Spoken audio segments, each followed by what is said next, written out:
It is now time for Diary of a Wrestling Fan with Bill Chase. And now, here he is, the man who all the ladies refer to as, "Hey you, stop liking all my Instagram photos," Bill Chase! Thank you, Mr. Podcast Announcer. Welcome once again to Diary of a Wrestling Fan. I am Bill Chase. This is a podcast chronicling my 33 amazing years thus far as a wrestling fan, reminiscing on some of the greatest memories that shaped my fandom. And today,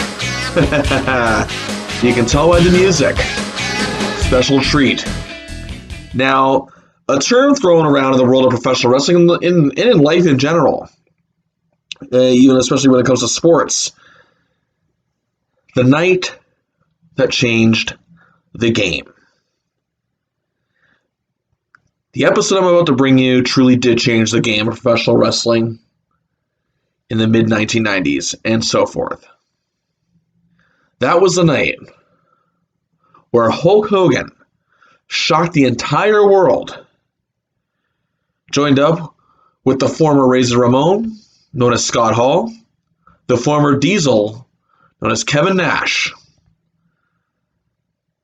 Now the biggest babyface of all time, Hulk Hogan, and they joined together to form the New World Order, the nWo. Now, as I said, that term, the night that changed the game, it gets thrown around quite often.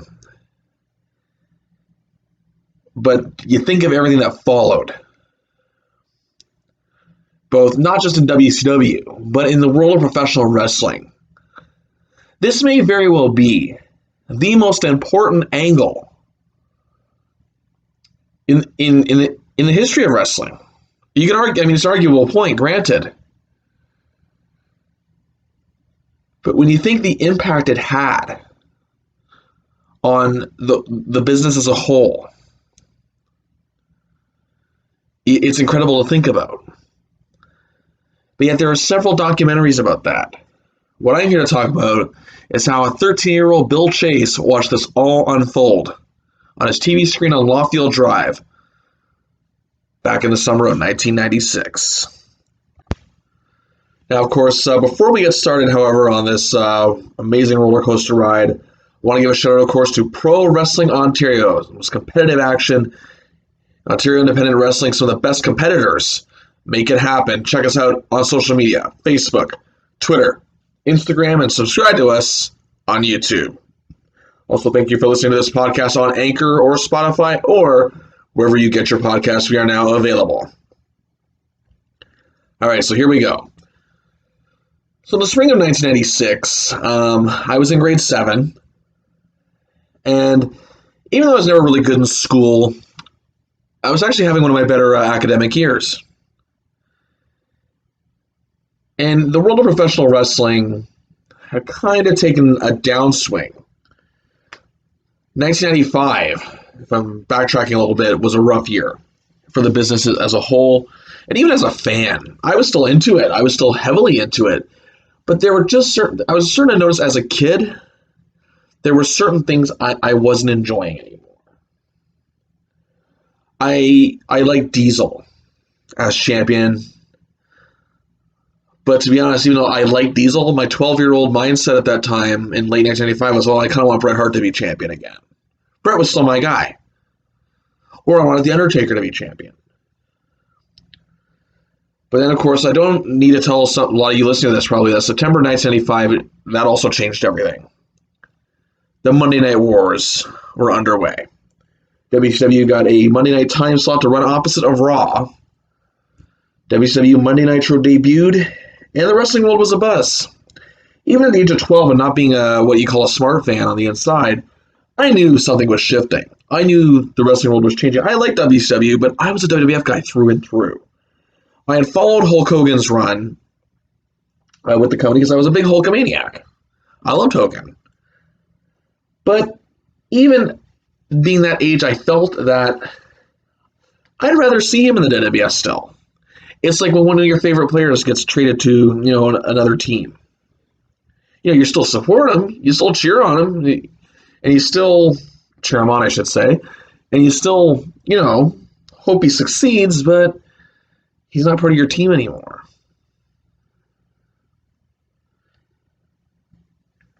Now, Nitro wasn't available in Canada right away. I think it was around this time, actually, in 1996, that it started airing on TSN almost like sporadically. I can't even remember it being on every week. And maybe I'm just remembering it differently, but from what I recall, I don't recall seeing Nitro every week. That changed. So I felt that by late 95, with the title back on Bret Hart, and WCW still had the more intriguing product. I was starting to see that Monday Nitro had more to deliver in terms of a television show than Raw did. That's why I was disappointed every week when the weeks I missed Nitro. We did get TBS, so I was always tuning in at WCW Saturday Night to actually check the results of Nitro more than anything. Although at that time, WCW Saturday Night was still having some high-profile matches, not a lot, but it was safe for Nitro, and rightfully so. I thought I was into the stuff with Sting and Luger. I was always, because with Luger being the heel, Sting being the babyface, but the fact that they're best friends teaming up, I was waiting for the day where either Luger would finally turn on Sting or when Sting would finally smarten up and get rid of Luger.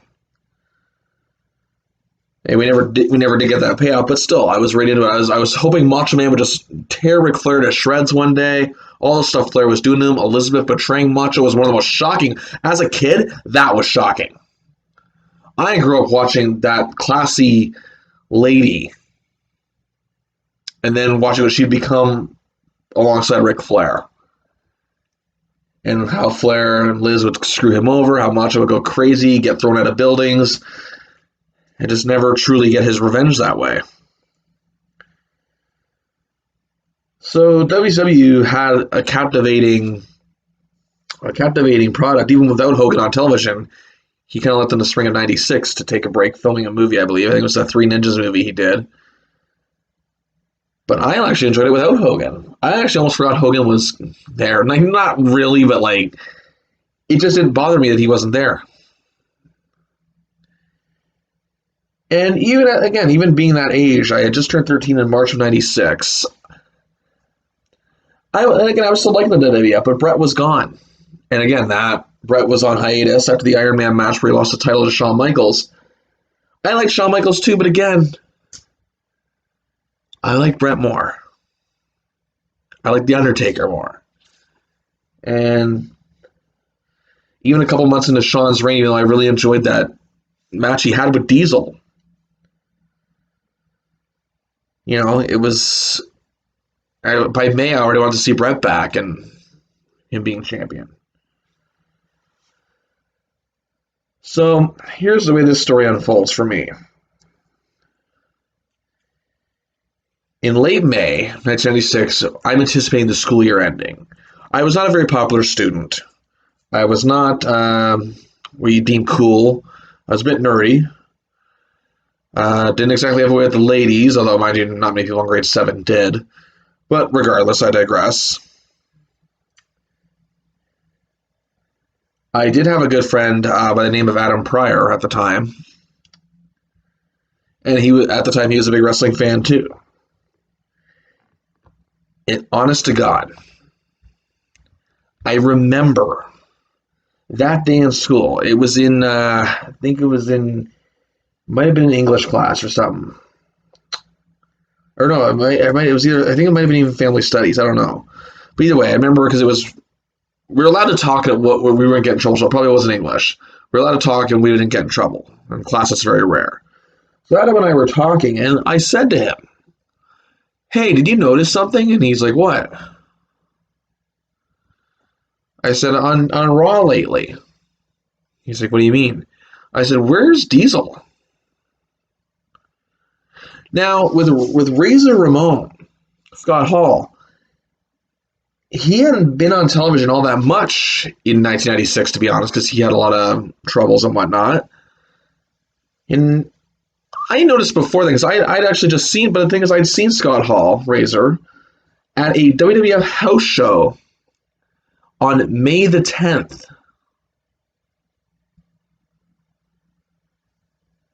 Now, this Nitro that about to come into question aired on May 27th live, but it aired on May 29th on a Wednesday in Canada. Honest to goodness, I said to Adam that day, where's Diesel been? And Adam even said, well, he's probably just injured or something. He'll probably come back and go after Shawn again. And I thought the same thing. So, even though Razor's sporadic appearances were kind of weird to me too, it didn't. His absence, because again had been on TV all that much throughout early part of '96, wasn't all that noticeable. Diesel was on TV almost every week. He lost that big match to Shawn Michaels at In Your House, Good Friends, Better Enemies, which again was an amazing match. I remember being right into that. And he was gone. So lo and behold, I get home from school that day. Both my parents were still at work, so I was alone. Remember, I had made myself a snack.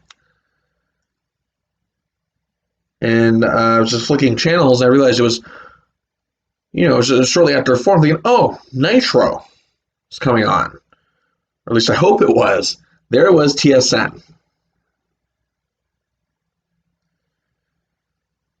And I'm watching, and it's the minute, this is literally like not even the minute, 5 seconds after changing the channel, seeing a match that I couldn't even make out who it was at first. And suddenly, I'm seeing Razor Ramon hop over the guardrail, and I obviously didn't have a mirror at the time, but I can remember being shocked. I remember I think I might have even been eating like one of those half moon cakes. And I think it held it in my hand. I froze as I was in the middle of a bite, I believe, and there he was. And I'll never forget those immortal words. You people, you all know who I am, but you don't know why I'm here.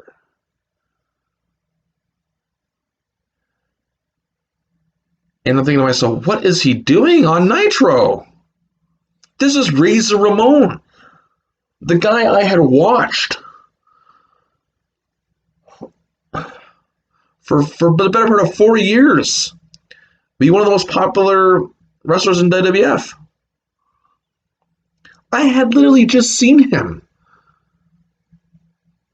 like just a couple weeks back, barely even 3 weeks ago, at a house show at Cops Coliseum for the WWF, fighting Jerry the King Lawler.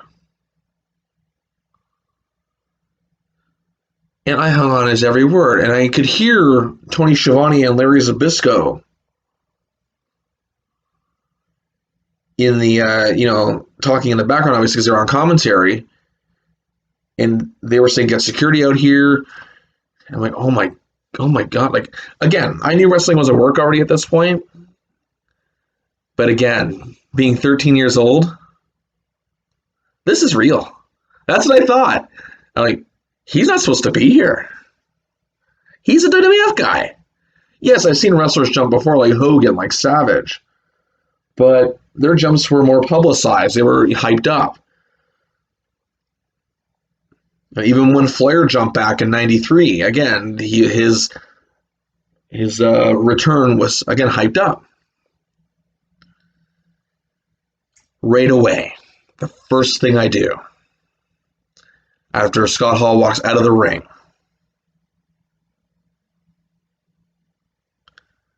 I grab the phone, I rush to the phone, I call Adam. I said, are you watching Nitro right now? And he's like, no, why? I'm like, Razor Ramon was just on there. He's like, what? Like, I think he thought I was playing a joke on him. He's like, no, he wasn't. He said he just saw him at Cops. I said, well, he just jumped into the ring on Nitro. So right away he changed the station. He's like, I don't see him. Like, you know what? That's just it. Like, it. I can barely remember what happened the rest of that show. But man, here I am just changing the channel, expecting what's the latest between Sting and Luger. You know, what's going on with Flair and the Macho Man. And I get one of my favorite wrestlers at the time appearing on WCW Monday Nitro saying, "You want a war? You're going to get one." And I'm kind of skipping ahead a few steps here. When he said that, I'm like, oh my God, WWF is finally going to invade WCW. I remember hearing on Nitro them taking shots at the WWF. I remember Bischoff giving away results on commentary.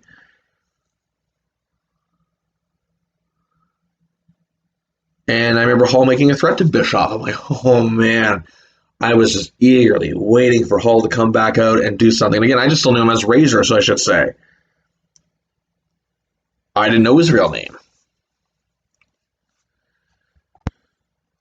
It was like I couldn't focus on the rest of the show. And right after that, I called my cousin Jeffrey, who was one of the ones who got me into wrestling. And we talked about what we just saw too. He was watching. Man, was it ever crazy. And I just kept watching, hoping he'd come back out again. And I think I remember now. It was, I kept watching. And my parents came home, so I moved upstairs into my room to watch it, because we had the rec room in the basement. I moved upstairs to my room to watch it on my TV. Waiting. I remember it was Sting against one of the Steiners. I think it was Scott. Because Sting and Lex were kind of feuding with them at the time. And I remember I was really intrigued by that, too. So I was into that, kind of hoping that, Razor would come back out. And the match ended. I was kind of disappointed. They went to commercial. But then as Bischoff and Heenan, because I think because Tony and Larry did the first hour, Bischoff and Heenan did the second, Razor came back out. And I remember he threatened Bischoff to get his 3 best for WCW. And Razor says, "We're taking over." And I'm like, yes, that WWF is invading WCW. And I noticed the we. Thinking, oh my God, who else does he have? It didn't even occur to me who he might have. Even though I was talking about it that very day, where's Diesel? It still somehow didn't occur to me. I think I just got so wrapped up in the excitement. For the first time ever, I was looking more forward to a Nitro than a Raw. Even though I was more intrigued by WCW's product, again, I thought of myself as a WWF loyalist. Because the thing going on in the WWF that was exciting me more than anything at that time was the feud between The Undertaker and a quote-unquote newcomer by the name of Mankind, even though I knew it was Cactus Jack, even that young. Because again, I watched WCW when he was there. But the point is, I was still, because I never seen The Undertaker be beaten up by anyone like that. So again, that feud itself was very captivating. So then, I'm excited for the next week. Now, my school was really close, so I had a lot of time to kill. But again, I was actually sitting there in my room, eagerly awaiting Nitro to start. Like, come on, can't it start already? Come on. And I just couldn't believe it that this is actually happening. I wanted to see what Razor was going to do next.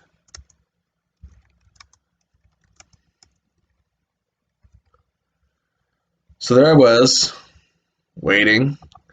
Nitro began. I didn't miss, because I missed. I think I missed a whole match. I was lucky to turn the channel when I did the week before. Pretty sure I missed a whole match, but it was right there for the beginning this time.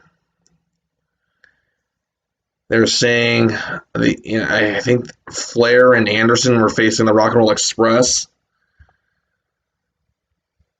And I'm just like, come on, where's Razor? Like, and Yeah, even though, like I said, WCW still had some intriguing things happening, I was getting bored. Like, come on, like, where is he? Like, again, I was literally like a kid, just it's so impatient. And then I remember I was getting so bored, I actually was flicking channels. And then again came the end. I remember this now. It was the tag team title match between the Steiners against Sting and Luger. And Razor came out at the very end once again. And I'm like, yes, here we go. And Sting gets in his face in the commentary table area. I had goosebumps. I had goosebumps seeing Sting and Razor face to face. Right away was a match I wanted to see. Little did I know what was around the corner.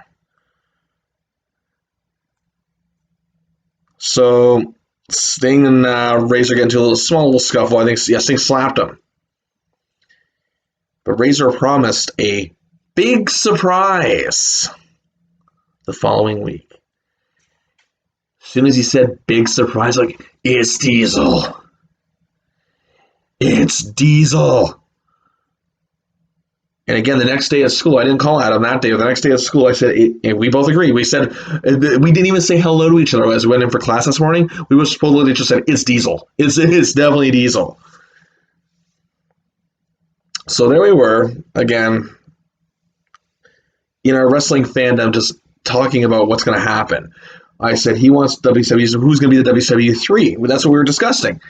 And I said, well, probably Sting, maybe Luger, because Luger was Sting's tag team partner, obviously. And we're thinking, because Macho Man at the time was feuding with Flair still, so we weren't even really thinking about him. Guess who we thought WCW's third guy was going to be? Hogan. Yep. Hogan had been off of TV for a while, but they've been showing like montages with him in it and whatever on WCW television. So we figured he was coming back soon.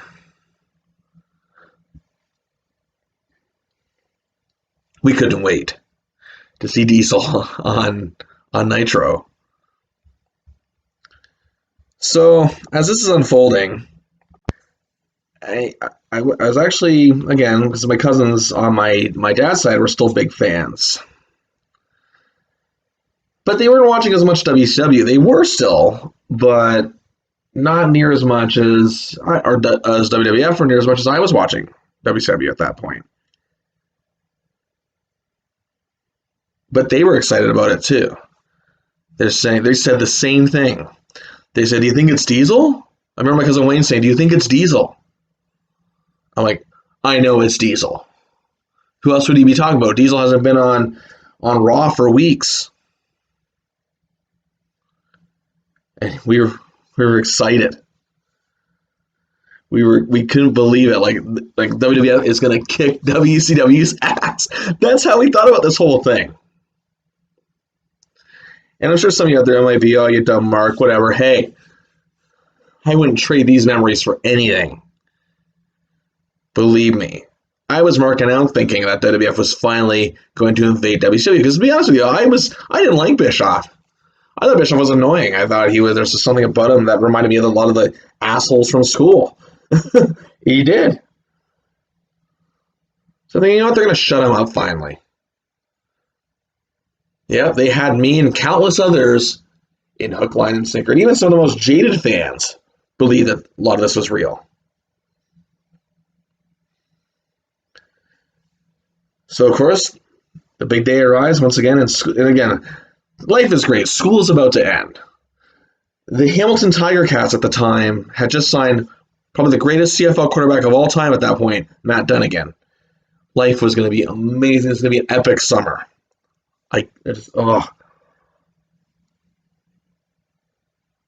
And then there, of course, is the very end of Nitro. They waited again.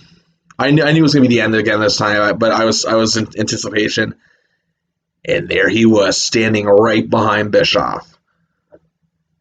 And that was when Nash delivered the Famous look at the adjective, play, that promo. Yeah, it was a human error, whatever. But it's still memorable. People still talk about it. So either way, though, I was just excited to see him. Who gives a crap? Even I knew about nouns and adjectives and verbs. The difference between them because I learned that in grade 5. I know. I'm just ripping on Kevin Nash. Actually, to be honest, Kevin Nash is one of the nicest wrestlers I've ever met. So anyway, I digress. So then Bischoff invites them to the Great American Bash pay-per-view, which was coming up. I'm like, yes, yes. And I said to my dad that I can't miss the Great American Bash. Now, I'll admit the feud with that was taking the forefront at that point was one between Kevin Green, the star football player, and his tag team partner, another star football player, Steve McMichael, who'd been doing commentary on Nitro. They kind of run afoul of the Four Horsemen, mainly, of course, Ric Flair and Arn Anderson. And they were going to have a tag team match where Macho Man was going to be their coach, so to speak, the coach of the football players. And I was interested in that somewhat because I actually liked Kevin Green back then. He was with the Steelers. And even though I was looking forward to that, I just more want to see what Razor and Diesel were going to do. Now, we had the black box at the time. The cheater box, I guess they call it in some circles. But some WCW pay-per-views I had managed to miss. But I said I couldn't miss this one. And of course, an infamous moment where they come out and they try to, like, Bischoff asked them, I remember, are you working for the WWF? And they both said no. And my first thought, I'm like, they're lying. So they totally are. I knew it was a part of a bigger picture. I was thinking in my head, there's got to be more to this. There's got to be more people behind it. I'm thinking to myself, too, who else is behind this? And, of course, they asked Bischoff to reveal the 3 guys. He refused. And Nash powerbombs Bischoff through a table. Now, again, authority figures being beaten up is almost commonplace these days. It's very rare you go a few months without it. But back then, because they didn't acknowledge on TV that Bischoff was the executive producer of WCW. You didn't see many non-wrestlers taking a beating like this. And my jaw dropped, but I was like Chris Farley and Tommy Boy. That was awesome. Because I hated Bischoff too. I was just shocked that it actually happened.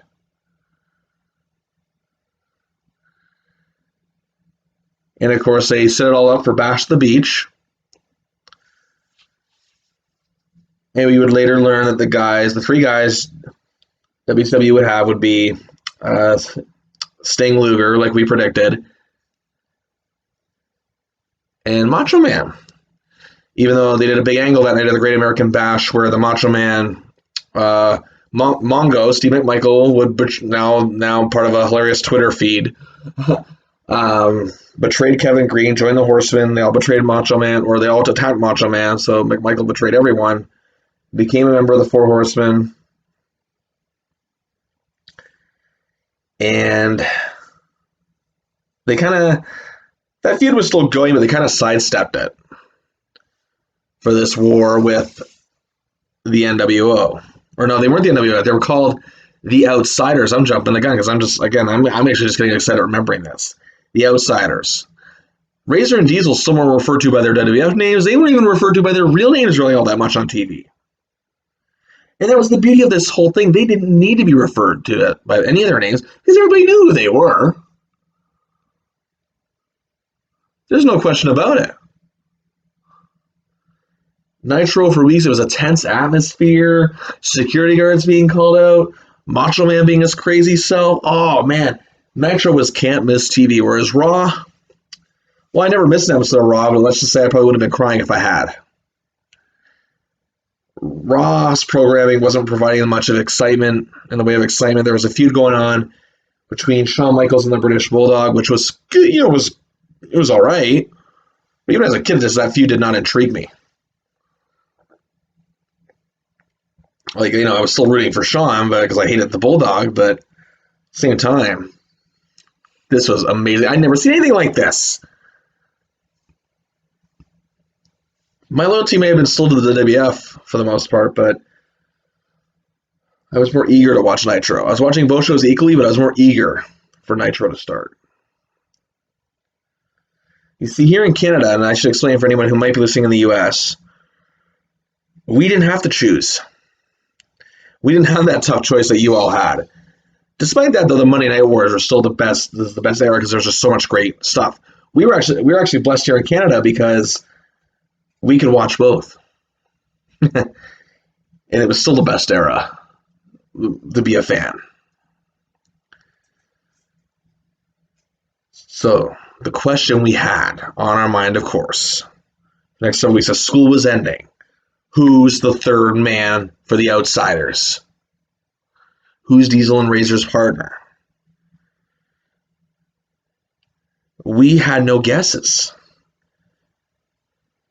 And then finally, it popped in my head as Adam and I were riding bikes.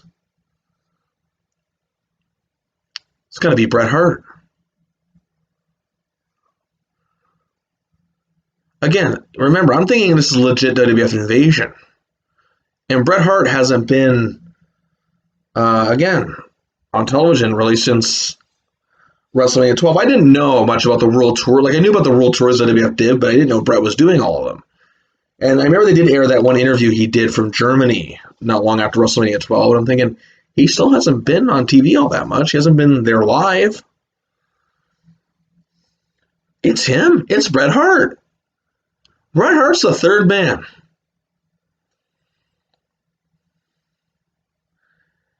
And Adam thought that might be true too. My cousin Jeffrey thought the same thing. Even my cousin said that'd be so cool. I remember Wayne had come over to stay the night, and we were talking about the possibilities of the third man as well. We were all excited about it because we were thinking it might be Bret. Because I remember it was shortly after it was a great start to the summer because school ended. I had a good mark, had a good average, and Bret Hart was going to help invade WCW. Not to mention the Hamilton Tiger Cats had just won their first game with Matt Dunnigan as their starter in pretty dominant fashion. Again, I cherish summer. For those who know me, I cherish the summer season even to this day. And I'm thinking this is going to be the greatest summer. Awesome stuff happening in WCW. Even WWF still had some stuff that was pretty good. Wrestling was going to be great. The Ticats were finally going to win the Grey Cup for the first time in 10 years, we're thinking. There was going to be camping. There was going to be sleepovers. There was going to be drive-in movies. Just lots of fun. Family gatherings, which I always look forward to. Summer was the best. And it was going to get off to a huge start. Now, here's the thing. And this is the big swerve, bro. This is the swerve right here. I didn't watch the pay-per-view live. We had a family gathering that weekend. I believe we went to a Christie Conservation area. And then later we ended up at my uncle's place. But so, we had it taped. No big deal. I was still going to see it. And that's the thing. We didn't have internet at that point. So no spoilers. Adam didn't watch the pay-per-view either. Jeffrey did, but I didn't talk to him.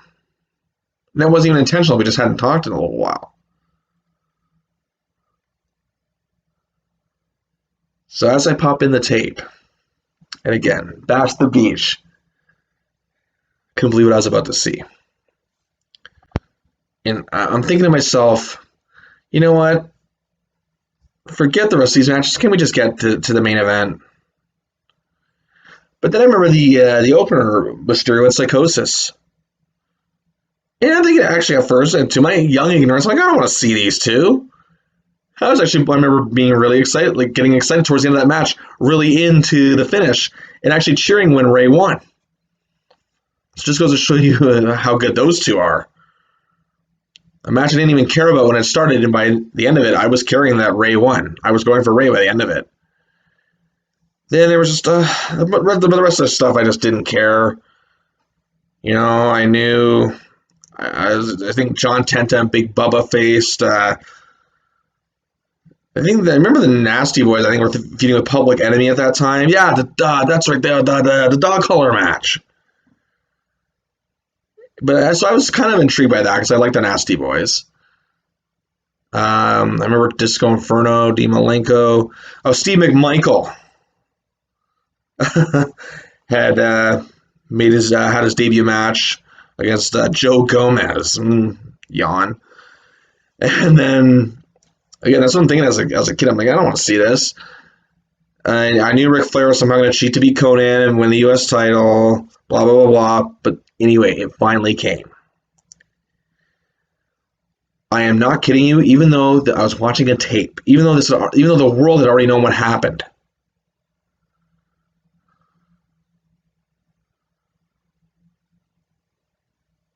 I was excited. You could not distract me. I could be easily distracted as a kid. You could not distract me though. I was right there to zeroing in on the television and solely the television. As Razor and Diesel made their way to the ring, Mean Gene came out and asked where their third guy is, and they just said he's here and he's ready. I'm like, what the hell does that mean? Thinking, oh, come on, Brett, where are you? Where are you, Brett? So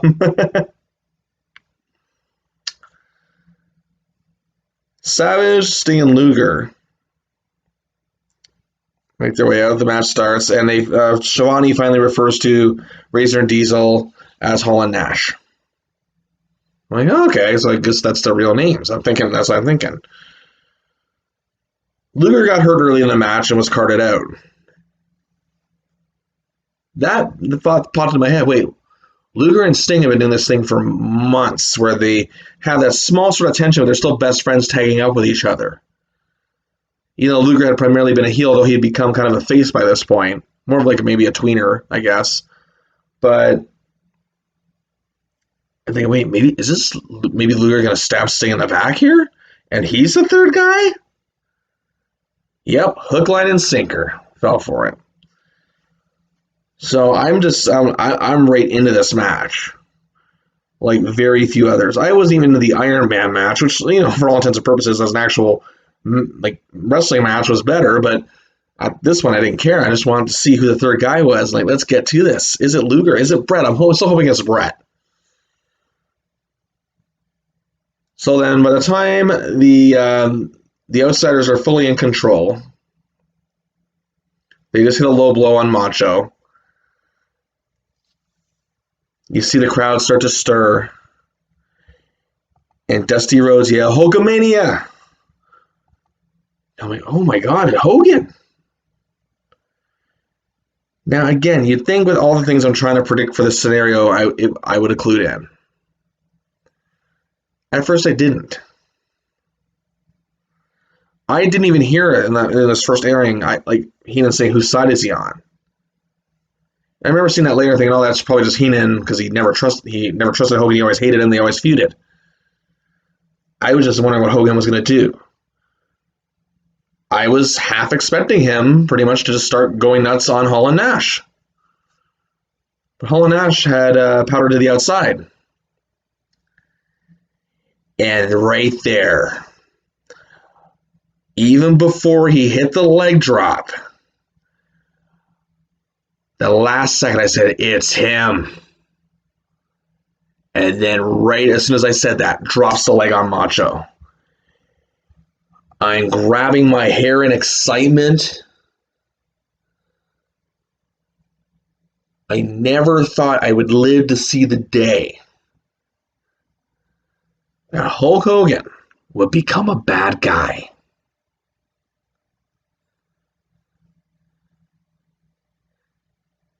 But I was almost jumping on the couch. I know I'm supposed to hate him for what he's doing to the Macho Man. But for some reason I don't. And then the ring starts filling up with garbage. Like, I've never seen anything like this. Mean Gene comes in. Remember Hogan? Tell these fans to shut up if they want to hear what I have to say. I'm like, wow. Just hearing those words come out of his mouth, I couldn't believe it. I hung on Hogan's every word. And you know what I thought to myself? He's right. Because what I got from his promo was that WCW is not on WWF's level. And this just goes to show how smart this whole thing was. I'm thinking that in my head, but yet I'm going to be tuning into WCW quite a bit for the next couple years because of this.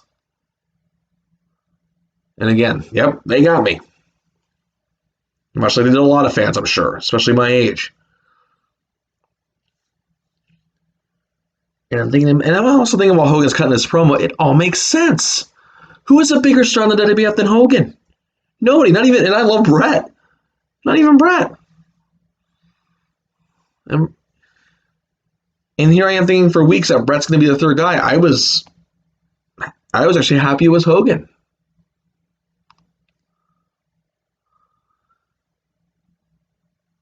And then when he said, "You fans can stick it, brother," I'm like, oh my goodness.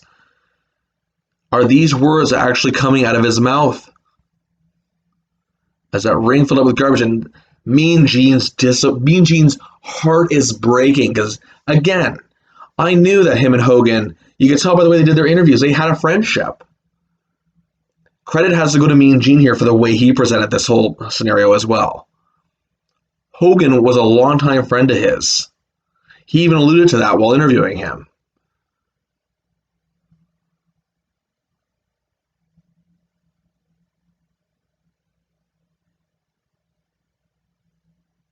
And the downtrodden voice of Tony Schiavone. We've seen the last of Hulkamania. Hulk Hogan can go straight to hell.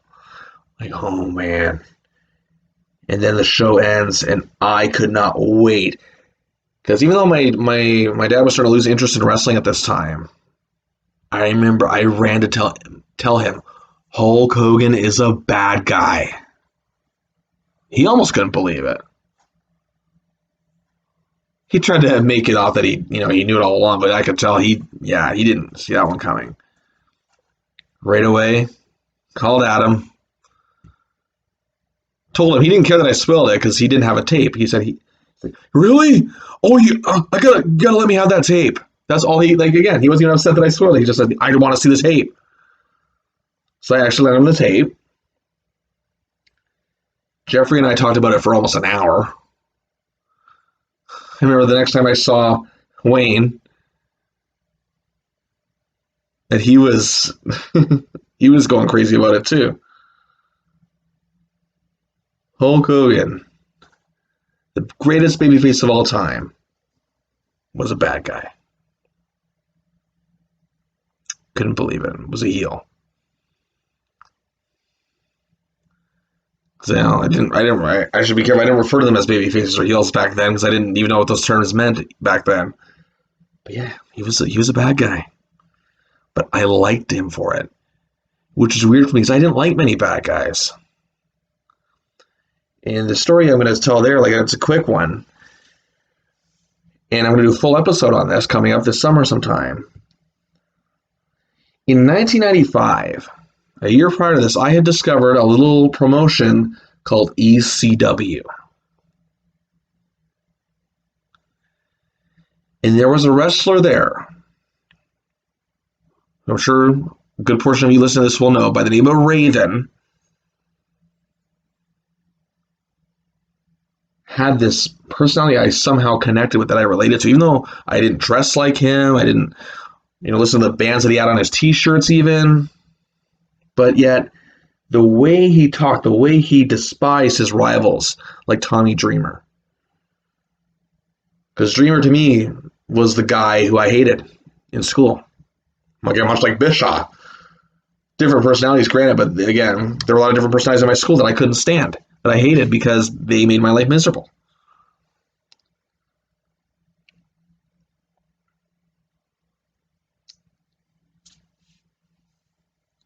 And it made me relate to a bad guy for the first time. Now the nWo, as Hogan said, this is the new world organization, he said often, but he did say order at least once. The World Order of Wrestling, nWo, as it would become known. And we're off to the races. And again, every week, it was must-see TV. People credit Vince Russo for Crash TV, and as well they should. But it was WCW at this point. What are they going to do next? What are these guys now? They have the biggest star in wrestling by their side. Now that Razor and Diesel are now, I know, unless Hall and Nash have Hulk Hogan by their side. What is going to happen next? So, of course, I'm in deep anticipation for Nitro right after the Fallout Nitro from the pay-per-view. And I remember it was the match with Sting and Arn Anderson, where Hall and Nash were there with Hogan. They were in a limo or whatever. And Hall and Nash walked to the ring. Hogan stays back.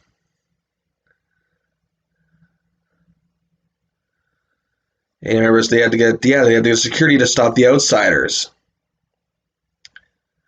Which Hall and Nash still stayed, like that's what they were calling them for weeks, so they stayed that way for their tag team name.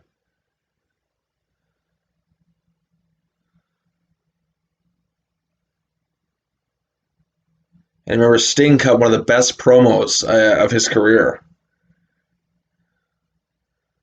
along with Macho Man in the ring with him, and it was just how heartbroken they were that Hogan did this.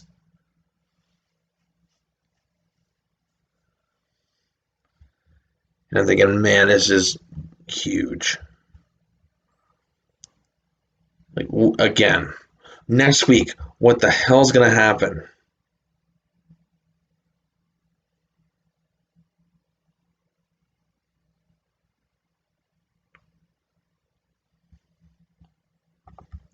And again, I remember just thinking, I know Hogan already said his piece, but he's got to have more to say. That's all I can think. What else is Hogan going to say?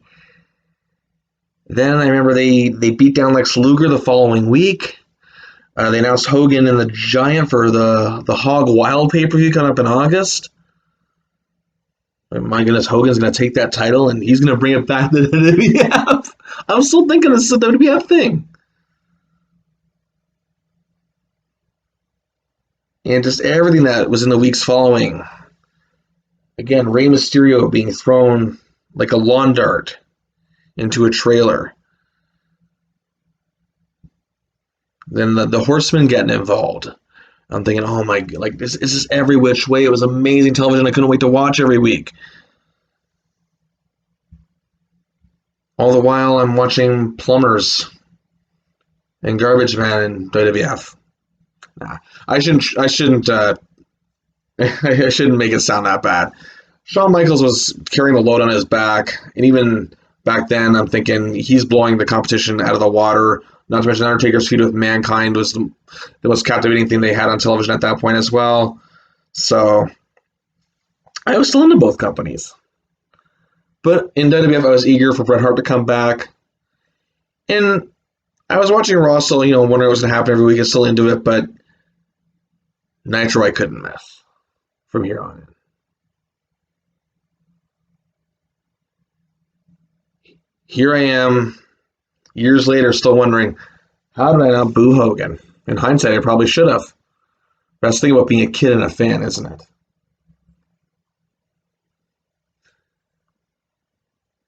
So that's going to do it for this week. That was a fun trip down memory lane. To be honest with you all, I had a pretty rough day as I record this. And I wasn't happy in general, but looking back on this, reminiscing about this time, just a lot of fun. So that's going to do it for me this week here on Diary of a Wrestling Fan. Again, you can find me, Bill Chase 33, on both Instagram and Twitter. You can add me on Facebook if you haven't already. You can subscribe to my YouTube channel. Please, I need the subscribers. My podcast is doing pretty well on Anchor and Spotify, but it's not doing well on YouTube. Please listen. Listen anywhere, I don't really care. Even if you don't listen on YouTube, just listen. Anyway, this is available wherever podcasts are played or streamed, I guess is the proper term. Whatever. I'm old. Give me a break. Next week, I am going to stick with the WCW theme. And yes, Hogan is still going to be at the forefront of this, but in a different way. It'll be the infamous episode of Monday Nitro that took place in July of 1998 at the Georgia Dome when Hollywood, Hulk Hogan, the leader of the New World Order, would defend his title against a man riding a huge undefeated streak and dominating the competition, a tough badass by the name of Bill Goldberg. You're going to look back on that fun night, all the things led up to. And I know some of you are probably saying, oh, Bill, you can elaborate on the NWO. You do realize I'm just starting this podcast, right? That it's not going to be the last time I talk about the NWO or Hogan or Hall or Nash or even the tons of other NWO members that would follow. See, I'm already planning ahead. But once again, thank you all for tuning in. We got some great episodes coming up. We're going to revert back to some WWF stuff as well later. So until next time, this is your friend and mine, Bill Chase, quoting a wise Hamiltonian when I tell you, don't you dare miss it.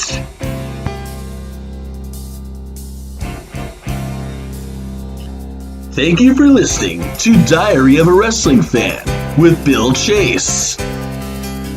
If you'd like to make a contribution to the show, just send Bill a lifetime supply of Blue Chew.